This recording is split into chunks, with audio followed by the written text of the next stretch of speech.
Welcome to Low-Key PD. In this tutorial, we're going to explore the page setup options in Google Slides. If I click on the File menu and I scroll almost all the way to the bottom, I see Page Setup. And what Page Setup is going to do is it's going to allow me to control the dimensions and the aspect ratio of my slides. So I'm going to click on Page Setup, and I've got a few options here. I can set it to either a standard 4:3 aspect ratio, 16:9, 16:10, or I can customize it.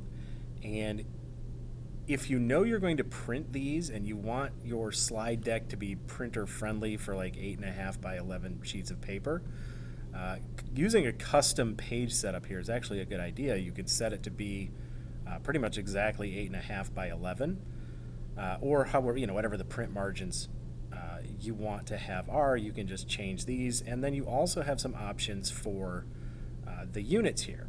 At the moment, this is 10 by 5.63 inches. We can change it to centimeters, points, or pixels. So depending on just whatever the dimensions and units that you want to have, you can be very precise in terms of the aspect ratio for your Google slide decks.